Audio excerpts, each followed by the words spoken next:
করতে আশা করি সবাই ভালো আছো। গণিতের আরেকটা ভিডিও নিয়ে তোমাদের সামনে এসে উপস্থিত হলাম। আজকের বিষয় হচ্ছে জ্যামিতি। চাঁদা ব্যবহার না করে 60 ডিগ্রি আর 30 ডিগ্রি কোণ আঁকার নিয়মটা আজকে তোমাদের আমি দেখাবো। প্রথমে আমি দেখাবো 60 ডিগ্রি কীভাবে আঁকাতে হয়।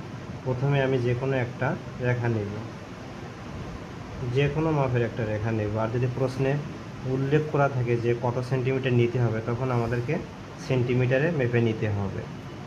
রেখা নেওয়ার পরে আমি সুবিধাজনকভাবে একটা বিন্দু চিহ্নিত করব। সুবিধাজনক, এই যে আমি এই পর্যন্তই নিলাম।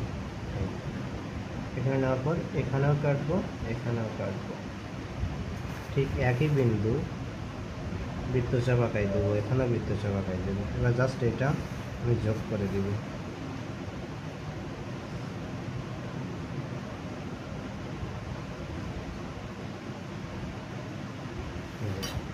তাহলে এটাকে আমি লিখতে পারতেছি,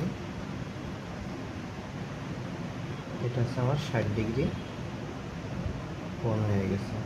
এবার আমি চাঁদা ব্যবহার না করে 30 ডিগ্রি কোণ কীভাবে আঁকাই, তো ঠিক একইভাবে আমাকে আঁকাতে হবে।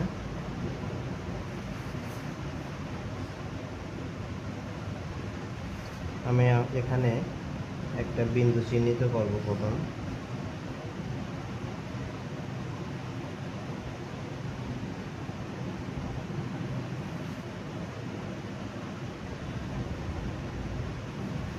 এবার এটা আমি যোগ করে দিব। অবশ্যই 30 ডিগ্রি আঁকাতে গেলে প্রথমে আমাকে 60 ডিগ্রি আঁকাতে হবে। 60 ডিগ্রি আঁকানোর পরে 30 ডিগ্রি আঁকাতে হবে। এবার আমি অর্ধেকের বেশি ব্যাসার্ধ নিব। এটা অর্ধেকের বেশি ব্যাসার্ধ নিয়ে এখানে একটা বৃত্তচাপ উৎপন্ন করবে। ঠিক একইভাবে এখানেও বৃত্তচাপ উৎপন্ন করবে। এবার এই বৃত্তচাপ আমি কী করে দেবো, এটা যোগ করে দিব।